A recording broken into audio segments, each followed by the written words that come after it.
City India news channel हक की आवाज़। पैराडाइज फंक्शन पैलेस महबूब जिला महबूबनगर मुस्तखर के कांग्रेस पार्टी दफ्तर में मुनाकिदा सहाफती कॉन्फ्रेंस से मुकामी रुकन असम्बली एनएम श्रीनिवास रेड्डी ने खिताब करते हुए कहा कि तेलंगाना के वजीर आला यनमला रेवंत रेड्डी इस माह की 6 तारीख को शाम 4 बजे मुनाकिद होने वाले अवामी इजलास में शिरकत करते हुए आवाम से खिताब करेंगे। एनएम श्रीनिवास रेड्डी ने कहा कि तेलंगाना के वजीर आला की हैसियत से पहली मर्तबा महबूबनगर ज़िला तशरीफ़ ला रहे हैं। उन्होंने कहा कि गुज़िश्ता 10 सालों में बीआरएस हुकूमत ने प्रोजेक्ट्स के नाम पर, बरक़ी के नाम पर जो बदउनवानी की थी, चीफ मिनिस्टर रेवंत रेड्डी ने असम्बली के ज़रिए तेलंगाना आवाम के सामने पेश करने में अहम किरदार अदा किया है। एनएम श्रीनिवास रेड्डी ने कहा कि गुज़िश्ता बीआरएस हुकूमत की चालबाजियों पर वाइट पेपर जारी करते हुए तफसीली बहस की। ये वो हिम्मत थी जो मुल्क की किसी भी रियासत में नहीं किया गया। उन्होंने कहा कि तेलंगाना रियासत में मईशत की तनज़्ज़ुली के बावजूद कांग्रेस हुकूमत ने इक़्तिदार में आने के बाद 6 गारंटियों को एक के बाद एक पर अमल पैरा हो रही है। उन्होंने इस मौके से कहा कि असम्बली इंतखाबात से पहले हमने एक वादा किया था कि महबूबनगर को तालीमी हब में तब्दील करेंगे और इसकी नुमाइंदगी भी चीफ मिनिस्टर रेवंत रेड्डी से की गई है। रेवंत रेड्डी महबूबनगर के इस दौरे में महबूबनगर, शादनगर, जरचल्ला, देवरखदरा हलकों की आवाम को फ़ायदा पहुँचाने वाली मुख्तलिफ तालीमी शोबों पर मुनहसिर तोहफ़ा देंगे। इस सहाफ़ती कॉन्फ्रेंस में TPCC general secretary Vinod Kumar, DCC general secretary Siraj Qadri, town सदर लक्ष्मण यादव, बेनहर के अलावा दीगर मौजूद थे। సంతోషకరమైన వార్త మన ప్రియతమ ముఖ్యమంత్రి గారు శ్రీ యనమల రేవంత్ రెడ్డి గారు మహబూబ్నగర్ పట్టణానికి రాబోతా ఉన్నారు। 6వ తేదీన సాయంత్రం 4 గంటలకు జరిగే బహిరంగ సభలో వారు పాల్గొని మహబూబ్నగర్ జిల్లా ప్రజలను, కార్యకర్తలను కలుసుకోబోతా ఉన్నారు। వారి సందేశం కూడా ఇవ్వబోతా ఉన్నారు। ముఖ్యమంత్రిగా ప్రమాణ స్వీకారం చేసిన తర్వాత మొట్టమొదటిసారిగా మన జిల్లాకు రాబోతా ఉన్నారు। తను ఎక్కడున్నా ఏమున్నా పాలమూరు బిడ్డగా మనందరికీ కూడా ఈరోజు ఉమ్మడి మహబూబ్నగర్ జిల్లాలో ఉన్న ప్రతి ఒక్కరికి రేవంత్ రెడ్డి గారు ముఖ్యమంత్రిగా కొనసాగడం అందరికీ కూడా గర్వకారణం।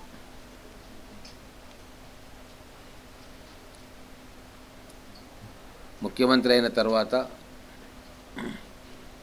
10 ఏళ్లలో బీఆర్ఎస్ పార్టీ ప్రభుత్వం, కేసీఆర్ గారు వాళ్ళ కుటుంబము చేసిన అనేక దోపిడీలు, ప్రాజెక్టుల విషయంలో కావచ్చు,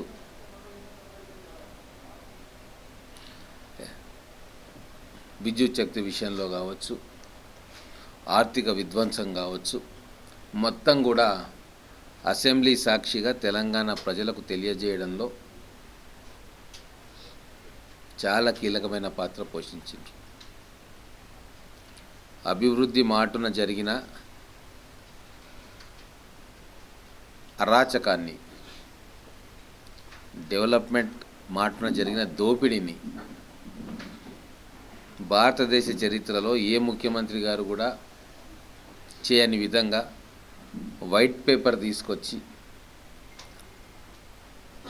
ఆర్థిక విధ్వంసం మీద, విద్యుత్ శక్తి మీద అసెంబ్లీలో ప్రవేశపెట్టి దాని మీద చర్చ కొనసాగింది। ఇది బహుశా ఎవరూ కూడా చేయలేని సాహసం వారు చేసిండ్రు। బీఆర్ఎస్ ప్రభుత్వ నగ్నత్వాన్ని ప్రజల ముందు పెట్టిండ్రు। అలాగే అధికారం వచ్చి ఈరోజు 100 రోజుల పైచిలుకు మాట అయింది। అయినా సరే ఇంత ఆర్థిక విధ్వంసం జరిగినా కూడా మళ్ళీ ఒకటొకటిగా కూడగట్టుకుంటూ ఇచ్చిన 6 గ్యారెంటీలను ఒక్కొక్కటిగా అమలు చేస్తూ ఉన్నారు. మహిళలకు ఉచిత బస్సు ప్రయాణం కావచ్చు, 10 లక్షల ఆరోగ్యశ్రీ కావచ్చు, అలాగే మొన్నటికి మొన్న గ్యాస్ సిలిండర్ 500 రూపాయలకే కావచ్చు, ఫ్రీ కరెంటు కావచ్చు, రేపు 11వ తారీఖున ప్రారంభం కాబోయే ఇందిరమ్మ ఇండ్ల పథకం కావచ్చు, చాలా స్పష్టమైన విధానంతో పారదర్శకంగా క్యాబినెట్ సహచరులతో చర్చించి ఒక ప్రజాస్వామికబద్ధమైన పాలనను మన ప్రియతమ ముఖ్యమంత్రి గారి నేతృత్వంలో కాంగ్రెస్ పార్టీ అందిస్తూ ఉన్నది. అలాగే ఎన్నికల ముందు మనం వాగ్దానం చేసినాం, మహబూబ్ నగర్ జిల్లాను ఎడ్యుకేషనల్ హబ్గా మారుస్తాము అన్న వాగ్దానాన్ని గౌరవ ముఖ్యమంత్రి గారి దృష్టికి కూడా తీసుకుపోయినాం. మహబూబ్ నగర్ జిల్లా అంటే కేవలం మహబూబ్ నగర్ పట్టణం కాదు, మేమంత సంకుచితంగా లేము. మా దృష్టిలో మహబూబ్ నగర్ జిల్లా అంటే పాత ఉమ్మడి మహబూబ్ నగర్ జిల్లాలోని 14 నియోజకవర్గాలు. ఇంకా మేము మానసికంగా కలిసే ఉన్నాం. 14 నియోజకవర్గాల్లోని మన పాలమూరు మహబూబ్ నగర్ వారసత్వాన్ని అట్లనే కొనసాగించాలని కోరుకుంటా ఉన్నాం. భౌగోళికంగా విడగొట్టబడ్డ, మానసికంగా ఉమ్మడి మహబూబ్ నగర్ జిల్లా వాసులందరం ఒకటే. ఆ కోణంలోనే మహబూబ్ నగర్ జిల్లాను ఎడ్యుకేషనల్ హబ్గా మార్చడానికి గౌరవ ముఖ్యమంత్రి గారు మొన్న కొడంగల్లో మెడికల్ కాలేజు, హాస్పిటలు, అలాగే engineering college, veterinary college, agriculture college, ఇవన్నీ కూడా అక్కడ శంకుస్థాపన చేయడం జరిగింది. అలాగే ఇక్కడ మహబూబ్ నగర్ పట్టణంలో వారు చేస్తున్న పర్యటన ఈ ప్రాంత ప్రజలకు ఉపయోగపడే విధంగా, అంటే షాద్ నగర్, జడ్చర్ల, మహబూబ్ నగర్, దేవరకద్ర నియోజకవర్గాలకు ఉపయోగపడే విధంగా రేపు 6వ తారీఖు రోజు వచ్చిన రోజు ఖచ్చితంగా విద్యకు సంబంధించిన అనేక అంశాల మీద వాళ్ళు మనకు కానుకగా ఇవ్వడం జరుగుతుంది. వారు మనకు ఏ పథకం తీసుకుపోయినా వారు సానుకూలంగా స్పందిస్తూ ఉన్నారు. నిధుల కటకట కళ్ళ ముందు కనబడుతున్నా ఏదో రకంగా భవిష్యత్తులో సర్దుబాటు చేసుకొని విద్యాపరంగా వెనుకబడ్డ, అభివృద్ధి పరంగా వెనుకబడ్డ ఈ ఉమ్మడి మహబూబ్ నగర్ జిల్లాను రాష్ట్రంలోనే అగ్రగామి జిల్లాగా మార్చడానికి వారు ఎల్లప్పుడూ సిద్ధంగా ఉన్నారు. ఆ తపన మాకు కనబడతా ఉంది. మేము కూడా అదే దిశలో కృషి చేస్తూ ఉన్నాం. ఈ మధ్యనే పాలమూరు యూనివర్సిటీకి నిధులు కేంద్రం కేటాయిస్తుంది అన్నప్పుడు కూడా మా సూచనతోటి ముఖ్యమంత్రి కార్యాలయం కూడా అతివేగంగా స్పందించి కేంద్ర ప్రభుత్వంతో సంపర్కంలోకి పోయి 100 కోట్ల రూపాయలని మన పాలమూరు యూనివర్సిటీ రూసా ఫండ్స్ కింద తీసుకురావడంలో ముఖ్యమంత్రి కార్యాలయం పాత్ర కూడా గణనీయంగా ఉంది.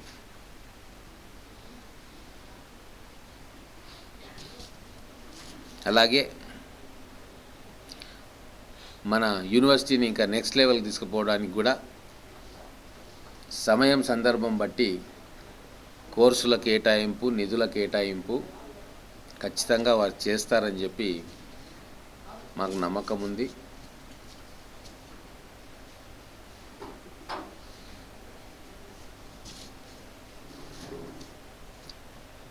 $3,000 చిల్లర కోట్లతోటి పశ్చిమ మహబూబ్ నగర్ కరువు బారిన పడుతుంది. పాలమూరు రంగారెడ్డి పథకాన్ని అంకురార్పణ ఆ రోజు చేసిందే జూరాల నుంచి నీళ్లు తీసుకొచ్చి ఈ ప్రాంతాన్ని సస్యశ్యామలం చేయడానికి. కేసీఆర్ స్వార్థంతో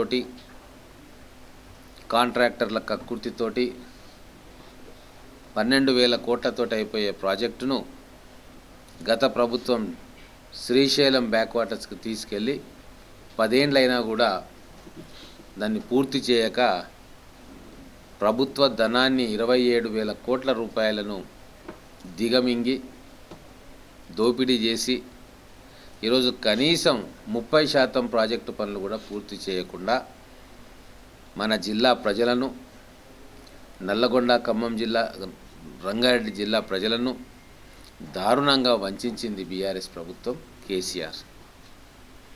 దాన్ని కూడా సరిచేసే కార్యక్రమంలో గౌరవ ముఖ్యమంత్రి రేవంత్ రెడ్డి గారు ఉన్నారు. అందుకే ఎక్కడ వీలైతే అక్కడ తక్కువ ఖర్చుతోటి కృష్ణానది నీళ్లను పాలమూరు బీడు భూముల్లోకి పంపాలన్న ధ్యేయంగా వారు పనిచేస్తూ ఉన్నారు. అందులో భాగంగానే నారాయణపేట్, కొడంగల్ ఎత్తిపోతల పథకాన్ని వాళ్ళు శంకుస్థాపన చేయడం జరిగింది. కోయిల్ సాగర్ కూడా నీటిని పెంచాలని చెప్పి మేము కోరితే దానికి కూడా వారు సానుకూలంగా స్పందించారు.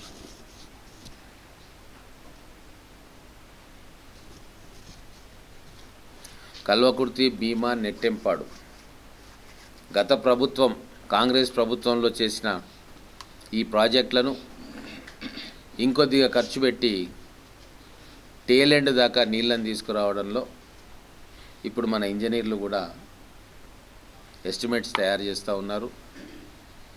గౌరవ ముఖ్యమంత్రి రేవంత్ రెడ్డి గారి నేతృత్వంలో అతి తొందరలోనే ఆ ప్రాజెక్టులన్నింటినీ కూడా పూర్తి చేసుకుంటాం. అలాగే మా అందరి కళ మహబూబ్ నగర్ను దేశ విద్యాపటంలో చోటు కల్పించే విధంగా ఒక నేషనల్ ఇన్స్టిట్యూట్ ఆఫ్ టెక్నాలజీ ఆలోచన మాకు రావడం, అది ముఖ్యమంత్రి గారికి విన్నవించడం, వారు కూడా దానికి సానుకూలంగా స్పందించి భవిష్యత్తులో కేంద్ర ప్రభుత్వం సహకారంతో నేషనల్ ఇన్స్టిట్యూట్ ఆఫ్ టెక్నాలజీ సాధన కోసం వారు కూడా ముందుకు రావడం అనేది నిజంగా మహబూబ్ నగర్ ప్రజలకు భవిష్యత్తులో వారిచ్చే కానుకగా మేము భావిస్తూ ఉన్నాం. ఇన్ని మంచి పనులు ఇంత తొందరగా శ్రీకారం చుట్టిన మన ప్రియతమ గౌరవ ముఖ్యమంత్రి గారు, మన పాలమూరు బిడ్డ, 75 ఏళ్ళ తరువాత ఉమ్మడి మహబూబ్ నగర్ జిల్లా నుంచి ముఖ్యమంత్రి పీఠాన్ని అధిష్ఠించిన వ్యక్తిగా, మనందరి ప్రియతమ నాయకుడిగా మొట్టమొదటిసారిగా మన జిల్లా కేంద్రానికి వస్తున్న సందర్భంలో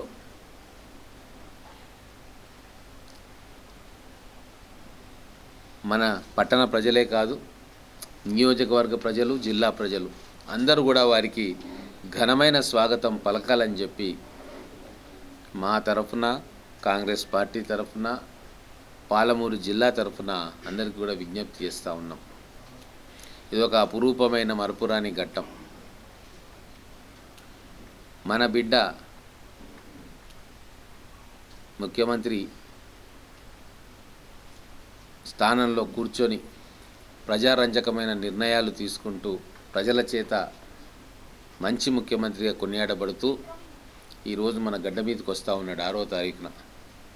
మనందరి బాధ్యత పట్టణంలో ఉన్న మేధావులను కానీ, విద్యావంతులను కానీ, మహిళలను కానీ, రైతులను కానీ, పక్క నియోజకవర్గాల్లో మహబూబ్నగర్ నియోజకవర్గం రూరల్ ప్రాంతంలో ఉన్న రైతులను కానీ, యువకులను కానీ, విద్యావేత్తలను కానీ నేను అందరినీ కోరుకుంటా ఉన్నా, మీరందరూ 6వ తారీఖు రోజు సాయంత్రం జరిగే రేవంత్ రెడ్డి గారి, మన ప్రియతమ ముఖ్యమంత్రి గారి బహిరంగ సభకు